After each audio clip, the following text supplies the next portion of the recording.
بسم اللہ الرحمن الرحیم الحمد للہ وکفا وسلام علی عباد الذین اصطفیٰ اما بعد قال اللہ تبارک و تعالی اعوذ باللہ من الشیطان الرجیم بسم اللہ الرحمن الرحیم والسابقون الاولون من المہاجرین والانصار والذین اتبعوہم بإحسان رضی اللہ عنہم ورضوا عنہ وأعد لهم جنات تجري تحت الأنهار خالدين فيها أبدا وقال النبي صلى الله عليه وسلم إن الحسن والحسين سيدا شباب أهل الجنة أو كما قال عليه الصلاة والتسليم۔ بزرگان محترم اور عزیزان گرامی، یہ ماہ محرم ہے۔ محرم کا مہینہ جب آتا ہے تو ہمیں رسول پاک صلی اللہ علیہ وسلم کے نواسے حضرت حسین رضی اللہ عنہ کی یاد بھی ساتھ میں آتی ہے، اور یوں تو ہم رسول پاک صلی اللہ علیہ وسلم کے ہر متعلق سے محبت رکھتے ہیں۔ ہر ایک جس کو آپ سے نسبت ہے اس سے ہم اپنا محبوب سمجھتے ہیں، اس سے ہم محبت رکھتے ہیں، ہمیں اس سے عقیدت ہے۔ رسول پاک صلی اللہ علیہ وسلم کے حضرت حسنین دونوں نواسے ہوتے ہیں۔ حضرت فاطمہ رضا کے 3 صاحبزادے تھے، ایک حضرت حسن، ایک حضرت حسین، ایک حضرت محسن۔ حضرت محسن بچپن میں انتقال کر گئے تھے، اس لیے ان کا ذکر خیر بہت کم آتا ہے۔ حضرت حسنین دونوں جوان ہوئے۔ رسول پاک صلی اللہ علیہ وسلم کو دونوں سے بہت محبت تھی، ہمیں بھی محبت ہونی ضروری ہے۔ رسول پاک صلی اللہ علیہ وسلم نے ان کے بارے میں ارشاد فرمایا، ان الحسن والحسین سیدہ شباب اہل الجنہ۔ حسن حسین دونوں جنت کے نوجوانوں کے سردار ہوں گے۔ نبی پاک صلی اللہ علیہ وسلم نے حضرت ابوبکر حضرت عمر کے بارے میں فرمایا کہ یہ دونوں سیدہ کہول اہل الجنہ، جنت کے بڑے عمر والوں کے سردار ہوں گے، یعنی جن کا انتقال زیادہ عمر میں ہوا ان کے سردار یہ دونوں حضرات ہوں گے، اور جن کا انتقال جوانی کی عمر میں ہوا ان کے سردار یہ دونوں حضرات ہوں گے۔ لیکن یہ سردار ہونا انبیاء علیہ السلام کے علاوہ ہے، تو دونوں بہت بڑے رتبے کے حامل ہیں، بڑے صاحب فضائل ہیں۔ رسول پاک صلی اللہ علیہ وسلم ان سے بہت محبت کرتے تھے اور ان کو اپنے کاندھے پر بٹھاتے، گودی میں لیتے۔ ایک مرتبہ حضرت حسن نبی علیہ السلام کے کاندھے پر سوار تھے، آپ اپنے کاندھے پر لیے ہوئے تھے۔ ایک صحابی نے حضرت حسن کو مخاطب کرتے ہوئے کہا، صاحبزادے سواری بہت اچھی ہے۔ نبی پاک صلی اللہ علیہ وسلم نے سن لیا، آپ نے ارشاد فرمایا، سوار بھی بہت اچھا ہے، یعنی حضرت حسن بھی بہت اچھے ہیں۔ نبی پاک ان کے بارے میں فرماتے تھے، ہما ریحانیہ، یہ دونوں میرے پھول ہیں، آپ ان کو سونگھتے تھے۔ تو دونوں نبی پاک کے نواسے ہیں، آپ کو ان دونوں سے بہت محبت تھی، آپ کو محبت تھی، ہمیں بھی محبت ہے، اور ہم اور ہمارے علماء اس بات کو کہتے ہیں، اور ہمارا یہ عقیدہ ہے کہ حضرات حسنین، اہل بیت اور صحابہ کی محبت ہمارے ایمان کا ایک جز ہے۔ جس کے دل میں ان حضرات کی محبت نہ ہوگی وہ انسان کامل ایمان والا نہیں ہے، اس کا ایمان ہی ناقص ہے۔ ہمیں دونوں حضرات سے محبت ہے اور یقیناً محبت ہے۔ جن حضرات نے انہیں دھوکہ دے کر شہید کیا، ہم ان تمام لوگوں سے نفرت کرتے ہیں، ہمارا ان سے کوئی تعلق نہیں ہے۔ حضرت حسین رضی اللہ عنہ مکہ معظمہ میں تھے، اللہ کی عبادت میں مصروف تھے۔ کوفے کے رہنے والوں نے ان کے پاس خطوط بھیجے، تقریباً 150 خطوط بھیجے، اور آپ کو یہ اطمینان دلایا کہ آپ ہمارے یہاں کوفے آئیں گے، کوفے تشریف لائیں گے، ہم آپ کو مقتدی بنائیں گے، اپنا خلیفہ بنائیں گے، اور اپنے وفود آپ کے پاس بھیجے۔ آپ کو جب پورا اطمینان ہو گیا تو آپ نے کوفے کا ارادہ کیا، سفر شروع کیا۔ لیکن جب آپ راستے میں پہنچے، آپ کو بتایا گیا کہ کوفے کے رہنے والوں نے غداری کر دی۔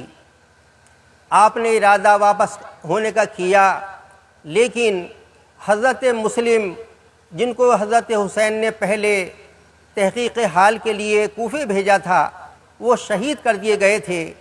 تو ان کے بیٹوں نے کہا کہ ہم واپس نہیں جائیں گے، یا تو ہم اپنے ابا کا انتقام لیں گے یا ہم ان کی طرف سے شہید ہو جائیں گے۔ حضرت حسین بھی مجبور ہو گئے اور آگے بڑھے۔ آگے جب بڑھے تو اور 1000 کا دستہ لے کر آپ کے سامنے آیا اور آپ کو گھیر لیا۔ آپ کربلا تک تشریف لے گئے، وہاں آپ مقیم ہو گئے۔ کوفے کی فوج عمرو بن سعد کی نگرانی میں وہیں پہنچ گئی، جس کی تعداد 5000 تھی۔ 5000 وہ فوج، 1000 حر کی فوج تھی، 6000 وہ کوفی فوج ہو گئی۔ حضرت حسین کے ساتھی بہت تھوڑے سے تھے۔ حضرت حسین وہاں مقیم ہوئے۔ وہ لوگ آپ کے پیچھے شروع میں نماز پڑھتے رہے، لیکن جب کوفے کے گورنر کی دھمکی آئی تو پھر انہوں نے نماز آپ کے پیچھے پڑھنی چھوڑ دی، اور پھر اس سردار نے، عمرو بن سعد نے، آپ کے سامنے یہ 3 باتیں رکھی تھیں۔ آپ نے ان کے سامنے یہ 3 باتیں رکھیں کہ تم لوگوں نے ہمیں بلایا، ہم خود نہیں آئے، تم نے بلایا ہے، تمہارے بلانے پر ہم یہاں پر آئے ہیں۔ اب تم یہ پسند نہیں کرتے کہ ہم کوفے جائیں، تو 3 باتیں میں آپ کے سامنے رکھتا ہوں۔ 3 باتوں میں سے کوئی ایک بات تم منظور کر لو۔ ایک تو یہ کہ یا تو مجھے واپس چلے جانے دو، مکہ معظمہ سے میں آیا ہوں، وہیں واپس چلا جاؤں گا، اللہ کی عبادت میں مصروف ہو جاؤں گا، یا مجھے مسلمانوں کی سرحد پہ چلے جانے دو، وہاں جو مسلمانوں کا لشکر جہاد میں مصروف ہوگا میں بھی اس میں شریک ہو جاؤں گا، یا مجھے براہ راست یزید کے پاس ملک شام چلے جانے دو، میں اپنا معاملہ اس سے خود حل کر لوں گا۔ عمرو بن سعد جو فوج کا سردار تھا خوش ہو گیا اور کہنے لگا اللہ کا شکر ہے، اللہ نے معاملے کو جو ہے آسان کر دیا۔ پھر اس نے کہا حسین آپ جو فرما رہے ہیں بہت مناسب ہے، لیکن میں فیصلہ خود نہیں کر سکتا، میں اس کے بارے میں کوفے کے گورنر عبید بن زیاد کے پاس اس کے بارے میں خبر بھیج رہا ہوں، وہ اگر اس کو منظور کر لیتا ہے تو بہت اچھی بات ہے، اور مجھے امید ہے کہ وہ منظور کر لے گا۔ جب قاصد کوفے کے گورنر کے پاس پہنچا، یہ 3 باتیں اس نے بتائیں، حضرت حسین یہ 3 باتیں فرما رہے ہیں، وہ خوش ہوا اور تیار تھا کہ پرچہ لکھے کہ ان کی یہ بات منظور کر لی جائے کہ وہ سیدھے یزید کے پاس خود تشریف لے جائیں اور اپنا معاملہ خود حل کر لیں۔ وہ لکھنے ہی والا تھا، وہاں حر موجود تھا۔ یہ حر حضرت حسین کا سوتیلا ماموں ہوتا ہے، اس کی بہن ام البنین حضرت علی کے نکاح میں تھی، اسے حضرت حسین سے دشمنی تھی۔ اس نے کہا کوفے کے گورنر سے کہ آپ کو میں ایک رائے دیتا ہوں، وہ یہ ہے کہ اس وقت یزید کی نظر میں تمہاری قدر زیادہ ہے، حضرت حسین کی کم ہے۔ حضرت حسین وہاں تشریف لے گئے تو معاملہ حل ہو ہی جائے گا، تو پھر حضرت حسین کی قدر اس کی نظر میں زیادہ ہو جائے گی، تمہاری گھٹ جائے گی۔ اگر یہ چاہو کہ تمہاری عزت اس کی نظر میں بڑھی رہے تو ایسا کر لو، حضرت حسین سے یہ بات کہو کہ وہ پہلے میرے ہاتھ پر بیعت ہوں نیابتاً، پھر یزید کے پاس جائیں، اور میرے لوگ اپنی نگرانی میں وہ یزید کے پاس لے جائیں گے۔ آپ نے فرمایا یہ تو بڑی ذلت کی بات ہے، ایک گورنر کے ہاتھ پر بیعت ہوا جائے، اور آپ نے انکار کر دیا۔ اس کے بعد پھر جنگ ہوئی، آپ شہید ہوئے، آپ کے 70 ساتھی شہید ہوئے۔ آپ تو یقیناً شہید ہیں، آپ کا درجہ اور مقام تو پہلے سے ہی بڑا تھا۔ آپ کو 2 نسبتیں حاصل ہیں، 2 فضیلتیں حاصل ہیں۔ ایک تو آپ صحابی رسول ہیں، اور صحابہ امت میں سب سے افضل ہیں۔ دوسرے آپ حسن کے نواسے ہیں۔ تیسری چیز جو آپ کے درجے کو بلند اور زیادہ بڑھانے والی تھی وہ یہ پیش آئی کہ آپ شہید بھی ہو گئے۔ شہادت کی وجہ سے آپ کا مقام و درجہ اور زیادہ ہو گیا، لیکن جن لوگوں نے آپ کو شہید کیا وہ سخت گناہگار ہوئے، ملعون ہوئے، مردود ہوئے، اللہ کی رحمت سے دور ہوئے، اور انہوں نے اپنے آپ کو اللہ تعالیٰ کے عذاب کے لیے کا مستحق بنا دیا۔ ہم ان لوگوں سے اور ہمارے اکابر ان لوگوں سے جو آپ کو دھوکہ دے کے بلانے والے، دھوکہ دے کے شہید کرنے والے ہیں، ہم سب سے برات کا اظہار کرتے ہیں، ہم ان سب سے بری ہیں، ہمارا ان سے کوئی تعلق نہیں ہے۔ ہمارا تعلق رسول پاک صلی اللہ علیہ وسلم سے ہے، آپ کے اہل بیت سے ہے، آپ کے صحابہ سے ہے، آپ کے نواسوں سے ہے، اور وہ جو قاتل ہیں ہمارا کوئی تعلق نہیں ہے۔ حضرت حسین میں اپنے ساتھیوں کے شہید ہو گئے، ان کی شہادت کی وجہ سے ہمیں یقیناً غم ہے، اور بہت غم ہے، اور ہمیں غم ہونا چاہیے۔ اور ہر ایمان والے کو جب بھی ان کا ذکر اس کے سامنے آئے گا اس کو غم ہوگا، اور غم ہونا چاہیے، اور اس کا دل دکھے گا اور دل دکھنا چاہیے۔ ہم بھی غمگین ہیں اور ہمارا دل بھی غمگین ہے۔ ماہ محرم میں ہی ہمیں غم نہیں ہوتا، ہمیں تو ان کا ذکر، ہمارے سامنے ان کا ذکر کبھی بھی ہوگا، ہمیں دکھ ہوگا، غم ہوگا، ہمیں تکلیف ہوگی، لیکن ہر موقع پر ہمیں اللہ کے حکم کو سامنے رکھنا ہے۔ وہ یہ ہے کہ ہمیں یہ حکم دیا گیا ہے کہ مصیبت کے وقت میں صبر کرنا ہے۔ اللہ تعالیٰ فرماتا ہے ان اللہ مع الصابرین، اللہ تعالیٰ صبر کرنے والوں کے ساتھ ہے۔ اور اللہ تعالیٰ ارشاد فرماتا ہے وبشر الصابرین، اے نبی صبر کرنے والوں کو خوشخبری سنا دیجئے۔ اس سے پہلے اللہ نے ذکر فرمایا کہ ہم تمہارا امتحان لیں گے، جانوں میں کمی کر کے، پھلوں میں کمی کر کے، مختلف طریقوں سے تمہارے امتحان لیں گے۔ کبھی مالی نقصان ہوگا، کبھی جانی نقصان ہوگا، کبھی اور غم پیش آئے گا۔ پھر نے فرمایا وبشر الصابرین، اے نبی صبر کرنے والوں کو خوشخبری سنا دیجئے۔ الذین اذا اصابتهم مصیبہ، کہ جب انہیں کوئی مصیبت پہنچتی ہے، قالوا انا للہ و انا الیہ راجعون، تو وہ کہتے ہیں کہ یہ مصیبت ہمارے سامنے آئی اللہ کے حکم سے، انا للہ ہم تو خود اللہ کے ہیں، و انا الیہ راجعون اور ہم تو خود اللہ کی طرف جانے والے ہیں، اللہ کے دربار میں حاضری دینے والے ہیں، یہ غم پیش آیا ہم صبر کریں گے۔ ہمیں اللہ تعالیٰ نے حکم دیا صبر کرنے کا، اور صبر کرنے پر ہمیں بشارت ہے جنت کی، اللہ کی رضا کی، اور بہت بڑے ثواب کی۔ حضرت حسین اور ان کے ساتھی شہید ہوئے، ہمیں ان کی شہادت سے غم ہے، دکھ ہے، لیکن اس مصیبت کے موقع پر بھی ہم کو صبر کرنا ہے، اور ہمیں صبر کرنا چاہیے، چونکہ اللہ کا حکم بھی یہی ہے۔ اور اگر غم کے موقع پر ماتم کرنے کی اجازت ہوتی، دوسرے طریقے سے غم کے اظہار کرنے کا موقع ہوتا اور اس کی اجازت ہوتی، تو حضرت حسین کی شہادت کے علاوہ بہت سے موقع ہیں کہ جہاں پر کہ جن موقعوں پر غم منانا چاہیے تھا اور غم منانا چاہیے۔ سب سے بڑا غم کا موقع رسول پاک صلی اللہ علیہ وسلم کی وفات ہے، جب نبی پاک صلی اللہ علیہ وسلم کی وفات ہوئی تو صحابہ کرام کو، اہل مدینہ کو بہت زیادہ غم تھا۔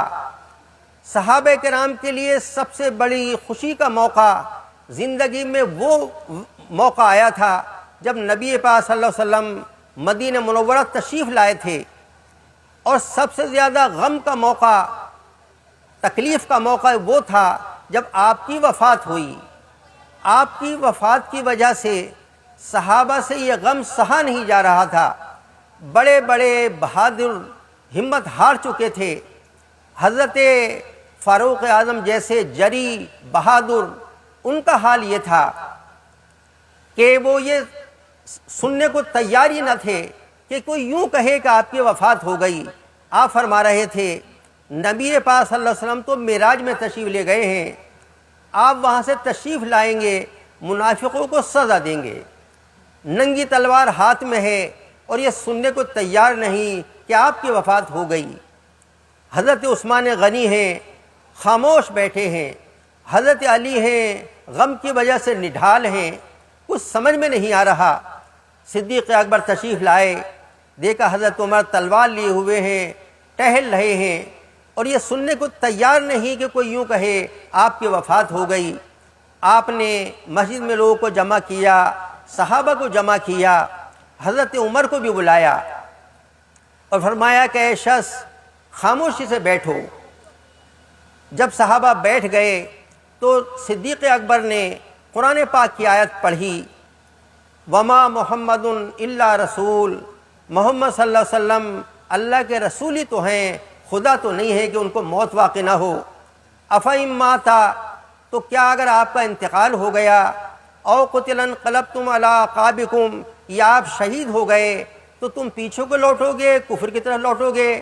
ومن ينقلب علی عقبیہ فلن یضر اللہ شیئا، وہ سمجھ لے جو پیچھے کو لوٹے گا، کفر کی طرف لوٹے گا، وہ اللہ کو تو کوئی نقصان نہیں دے گا، اپنا نقصان کرے گا۔ حضرت عمر نے جو آیت سنی تو کہتے ہیں کہ ایسا لگا کہ جیسے یہ آیت ابھی نازل ہو رہی ہے اور حقیقت واضح ہو گئی، سمجھ گئے حسن کی وفات ہو گئی۔ تو صحابہ کے لیے سب سے بڑے غم کا موقع حسن کی وفات کا دن تھا، لیکن انہوں نے صبر کیا اور سوگ منانے والی شکلیں جو اختیار کی جاتی ہیں غم کے موقع پر، وہ اختیار نہیں کی۔ اگر غم منانا درست ہوتا تو صحابہ حسن کی وفات کے موقع پر خوب غم مناتے، خوب سوگ مناتے، اپنے کپڑوں کو پھاڑتے، سینے کو پیٹتے، اپنے بالوں کو نوچتے۔ یہ ان تمام چیزوں کا موقع تھا اس کا کرنے کا، لیکن انہوں نے ایسا نہیں کیا، کیونکہ اللہ کا حکم ہے غم کے موقع پر صبر کرنا چاہیے۔ اگر غم کے موقع پر